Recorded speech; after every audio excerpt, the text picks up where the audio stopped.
ശരിയായ രീതിയിൽ പറഞ്ഞാൽ ഫലപ്രദമായിട്ട് പരിശോധിക്കുകയാണെങ്കിൽ അതൊരു കൊലപാതകം തന്നെയാണ്. പറഞ്ഞിട്ടാണ് ഞാൻ മരിക്കും, എനിക്ക് ആത്മഹത്യ ചെയ്യേണ്ടി വരും എന്ന് പറഞ്ഞിട്ടും ഈ 75 ലക്ഷം ഉറുപ്പികയുടെ ഒരു ഭാഗം പോലും തിരിച്ചു കൊടുക്കാൻ തയ്യാറായില്ല എന്നുള്ളതാണ് അതിലേറ്റവും ഗൗരവമുള്ള പ്രശ്നം. ഇതൊരു സഹകരണ പ്രസ്ഥാനം എന്ന രീതിയിൽ ലേബർ കോൺട്രാക്ട് സൊസൈറ്റി എന്നെല്ലാം പറയുമ്പോൾ നമ്മൾ ഊരാളുകളിലല്ലേ ഒക്കെയല്ലേ നമ്മൾ ഓർമ്മിക്കുക. അതിന്റെ പേരുപയോഗിച്ച് പണം സമ്പാദിക്കുകയാണ് ചെയ്തത്. വലിയ തട്ടിപ്പാണ് നടന്നിട്ടുള്ളത്. സഹകരണ പ്രസ്ഥാനത്തിന്റെ പേരിൽ നടത്തിയിട്ടുള്ള തട്ടിപ്പ്. അതിൽ ലീഗിന്റെ ഉന്നത നേതാക്കന്മാരുൾപ്പെടെയാണ് നിക്ഷേപ സമാഹരണത്തിന്റെ ഉദ്ഘാടന പരിപാടിയിൽ പങ്കെടുത്തത്. അതിന്റെ സഹകരണ സംഘത്തിന്റെ ഉദ്ഘാടനത്തിന്റെ ഘട്ടത്തിലും അവർ തന്നെയാണ് പങ്കെടുത്തത്.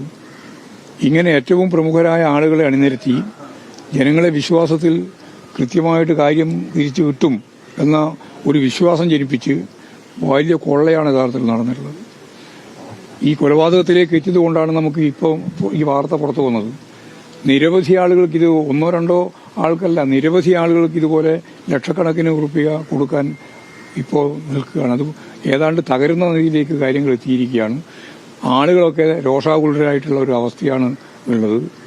ഈ കടത്തനാട് ലേബർ കോൺട്രാക്ട് സൊസൈറ്റി എന്ന് പറഞ്ഞ് കോൺഗ്രസുകാരും ലീഗുകാരും ഉൾപ്പെടെ നടത്തിക്കൊണ്ടിരിക്കുന്ന ഈ പ്രധാനപ്പെട്ട സഹകരണ മേഖല പണസ്വരൂപണത്തിന് വേണ്ടി മാത്രം ഉപയോഗിക്കുകയും അവസാനം എല്ലാവരെയും, നിക്ഷേപകരെയും അതുപോലെ തന്നെ മറ്റുള്ള എല്ലാ വിഭാഗത്തെയും വഞ്ചിക്കുകയും ചെയ്തിട്ടുള്ള ഒരു സാഹചര്യത്തിന്റെ ഭാഗമായിട്ടാണ് ഇപ്പോൾ ഈ ആത്മഹത്യ. യഥാർത്ഥ കൊലപാതകം തന്നെയാണ്.